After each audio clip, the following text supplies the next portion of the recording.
శ్రీమాత్రే నమ. జయ గురు దత్తాత్రేయ నమ.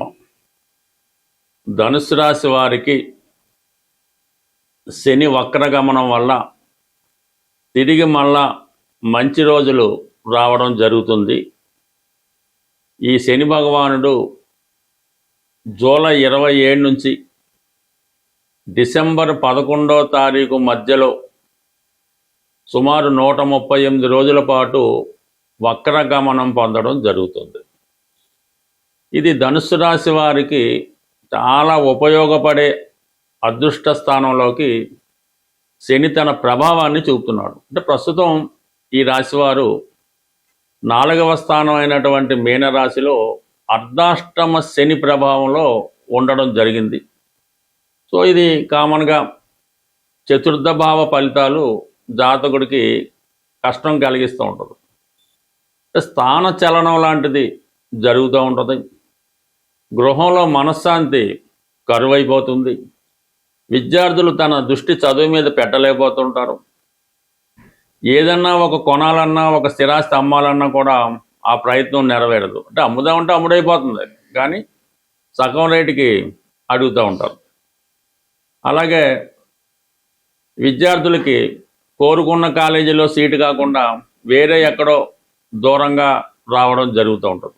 మరి ఈ కారణాలన్నిటి నుంచి కూడా మరి శని వక్రగమనం ప్రారంభించడం వల్ల చతుర్థ భావం మీద తన యొక్క దృష్టి తగ్గించి తృతీయ స్థానం మీద ప్రభావాన్ని చూపుతూ ఉంటాడు. 3వ స్థానం అన్నది సాధారణంగా శనికి అనుకూలమైన స్థానం, కంపల్సరీగా అభివృద్ధిస్తూ ఉంటాడు. కాబట్టి 3వ స్థానంలో శని భగవానుడు ఈ రాబోయే 138 రోజుల్లో రాహుతో కలిసి ప్రయాణం చేయడంతో మీరు మళ్ళా పెద్ద పెద్ద ప్రయత్నాలు తిరిగి ప్రారంభించడం జరుగుతూ ఉంటుంది. అంటే గతంలో మీరు ఏదైనా ఒక స్థిరాస్తి కొనాలనుకున్నారు, లేదో కాలేజీలో సీట్ సంపాదిద్దాం అనుకున్నారు, లేదంటే ఒక వెంచర్ వేద్దాం అనుకున్నారు, అంటే విదేశం వెళ్దాం అనుకున్నారు.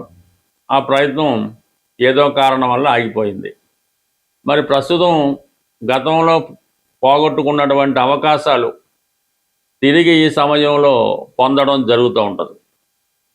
అదేంటంటే ఏదైనా పెద్ద వారితో కలిసి మీకు సహకరించడంతో ఒక పెద్ద ఆశ్రమం నిర్మించడం కానీ, పెద్ద కాలేజీ భవనం కట్టడం కానీ, ఒక వెంచరో ఒక విల్లాలో ఇటువంటి వాటిని కొనడం కానీ, నిర్మించడం కానీ, మీ స్వాధీనంలోకి రావడం కానీ జరిగే అవకాశం ఉంటుంది. అంటే గతంలో చేసే ప్రయత్నాలు ఏవైతే విఫలమయ్యాయో అవి తిరిగి మళ్ళా మీకు అనుకూలంగా రావడం జరుగుతుంది. సో ఈ సమయంలో కొన్ని కొత్త అవకాశాలు మీకు రావడం జరుగుతూ ఉంటుంది. అంటే మీ యొక్క నేతృత్వంలో కానీ మీరు ప్రధాన వ్యక్తిగా ఉంటూ మిగతా వాళ్ళు మీకు సహకరిస్తూ మీరు ఏదైనా కేవలం ఒక రాజకీయ పార్టీ స్థాపించాలన్నా, ఒక ఆశ్రమం నిర్మించాలన్నా, ఒక దేవాలయం నిర్మించాలన్నా, అంటే ఈ భాగ్యానికి అంటే 9వ స్థానం ధనుసు రాశి వాళ్ళు ఎక్కువగా వాళ్ళ కోసం కాకుండా ఇది దేశ శ్రేయస్సు కోసం, ధర్మం కాపాడాలనో, అందరినీ ఒక చోట పోగు చేసి ధర్మం కోసం పోరాడే ప్రయత్నం ఎక్కువగా చేస్తుంటారు.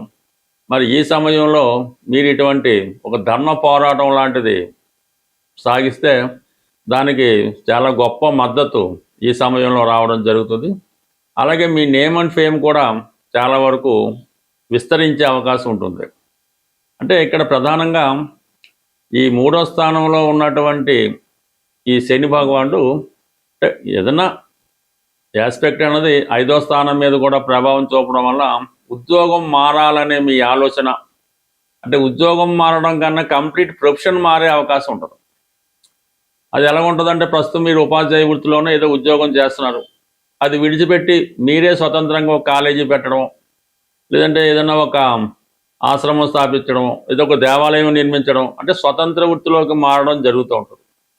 అలాగే స్వతంత్ర వృత్తిలో ఉన్నవాళ్ళు ఏదన్నా ఒక సంస్థకి డైరెక్టర్గాను, ఒక పెద్ద ఆశ్రమాన్ని టేకప్ చేయడం, కొన్ని అదనపు బాధ్యతలు ఈ సమయంలో రావడం జరుగుతుంది. అది పెద్దవారి విషయంలో అనుకుందాం. కొన్ని చిన్నవారికి కూడా ఉద్యోగపరమైనటువంటి చేంజెస్, ఫైనాన్స్ నుంచి బ్యాంకింగ్లోకో, బ్యాంకింగ్ నుంచి ఎడ్యుకేషన్లోకో, ఈ విధంగా మీరు ఈ డిపార్ట్మెంట్ మారి కొత్త ఉద్యోగ ప్రయత్నాలు చేయడం, అలాగే మిమ్మల్ని మీరు సంపూర్ణంగా మార్చుకోవడం జరుగుతుంటుంది. అంటే మీ యొక్క హోదా స్టేటస్ మారుతూ ఉంటుంది. గతంలో ఒక నిక్నేమ్తో ఏదో ఒక టీచర్ గానో ఒక లాయర్ గానో పిలుస్తుంటారు.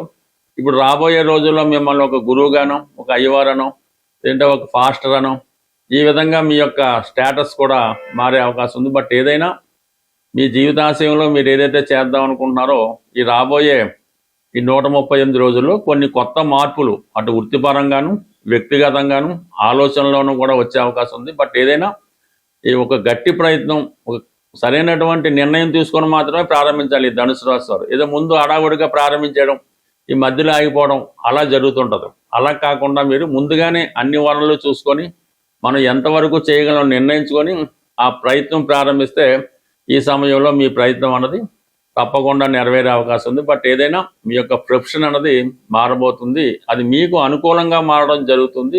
శని భగవానుడు అంటే శని ఏ రూపంలో అయితేనే అర్ధాష్టమ శని, అష్టమ శని, ఏలినాటి శని ఈ విధంగా తన యొక్క అంటే శని 12 రాశులు మారడానికి 30 సంవత్సరాలు పడుతుంది. ఒక రాశి 2.5 సంవత్సరాలు. అంటే 30 సంవత్సరాల్లో కేవలం 7.5 సంవత్సరాలు మాత్రమే శుభ ఫలితం ఇవ్వడం జరుగుతుంది.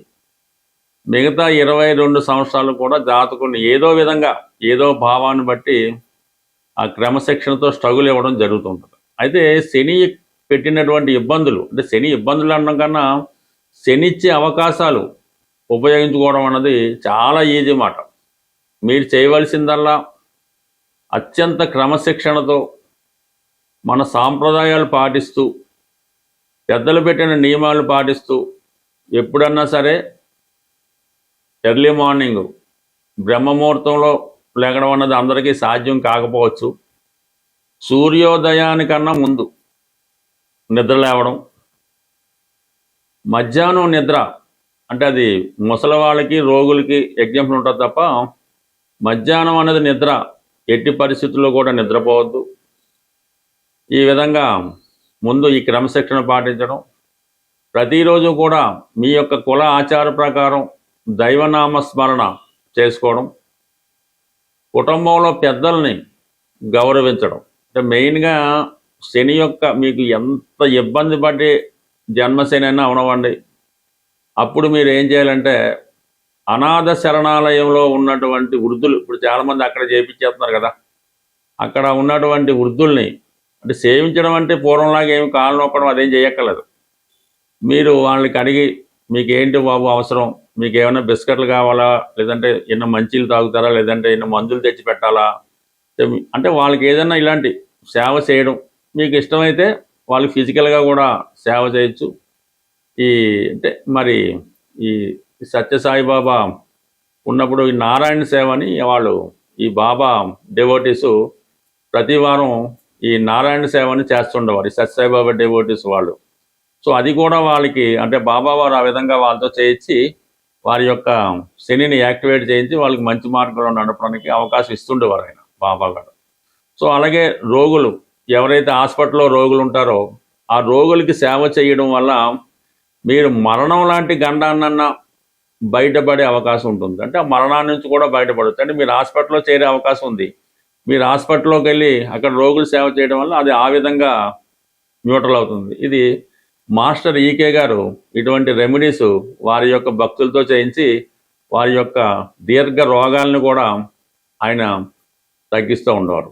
అంటే ఏదైనా శని సేవ చేయడం అది ఎవరైతే తన పనులు తాను చేసుకోలేరో వృద్ధులో బలహీనతో వాళ్ళకి చేయాలి తప్ప బాగా ఆరోగ్యంలో ఉన్నవాడికి మీరు ఎంత సేవ చేసినా పెద్దగా ఉపయోగం లేదు. పైపెచ్చి అది మీకు ఇంకో విధంగా ఇబ్బంది పడే అవకాశం ఉంటుంది. కాబట్టి ఈ నియమాలు మీరు అంటే బయట వారికి సేవ చేయడం బయట వారికి భోజనం పెట్టడం కాకుండా మీ ఇంట్లో ఉన్నటువంటి మీ తల్లిదండ్రులకో తాతగారికో అమ్మమ్మలకో నాన్నలకో వారికి ముందు సేవ చేయవలసి ఉంటుంది. వాళ్ళ గురించి పట్టించుకోకుండా ఏదో వేరే వాళ్ళకి సేవ చేయడం వాళ్ళకి మంచి చెడ్డలు చూడడం అది మీకు మరింత పాపాన్ని మూటగడుతూ ఉంటుంది. ముందు మీ ఇంట్లో ఉన్నటువంటి వృద్ధులకు ఎటువంటి కష్టం రాకుండా చూడటం, వారికి ఏదైనా అవసరం వచ్చినప్పుడు ఆత్మీయంగా వాళ్ళని పలకరించడం, అవసరమైతే వాళ్ళకి ఫిజికల్గా సేవ చేయడం, వాళ్ళ అవసరాలకి మంచి దుప్పటం మంచి పడక ఏర్పాటు చేయడం, శుభ్రమైన ఆహారం పెట్టడం, వాళ్ళు పడుకునేలాగా మంచి పడక ఏర్పాటు చేయడం, వాళ్ళకు రూమ్ ఏర్పాటు చేయడం,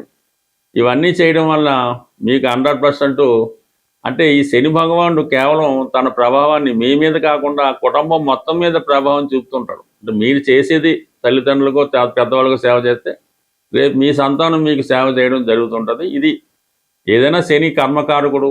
మీ కర్మల్ని బాధ్యతల్ని కరెక్ట్గా చేస్తే మీరు ఏ దేవాలయానికి వెళ్ళక్కర్లేదు, ఏ దాన ధర్మాలు చేయక్కర్లేదు, ఏ పుణ్యక్షేత్రాలు దర్శించక్కర్లేదు. మీ పెద్దవారిని సేవ చేస్తూ అలాగే ఇతరులకు కూడా ఇబ్బందులు లేకుండా చూడడం. కేవలం మీ పని వాళ్ళు కూడా ఉంటారు, మీ డ్రైవర్లు ఉంటారు, ఇంట్లో పనిచేసే వాళ్ళు ఉంటారు, వాళ్ళ పట్ల కూడా వినయ విధేయతలతో వాళ్ళ అవసరాలు ఏమైనా ఇబ్బందులు ఉంటే వారి అవసరాలు తీర్చడం వల్ల కూడా మీకు ఈ శని యాక్టివేట్ అవుతుంది. అలాగే మీ యొక్క వ్యాపార వ్యవహారాలు కూడా చాలా అనుకూలంగా రావడం జరుగుతుంటుంది. బట్ ఏదైనా శనిని కంట్రోల్ చేసే శక్తి మీ చేతిలోనే ఉంది. అది మీరు ఎంత కష్టపడి చేసుకుంటే మీ యొక్క అభివృద్ధి, ఆరోగ్యం, ఐశ్వర్యం అంత అనుకూలంగా ఉంటుంది. స్వస్తి.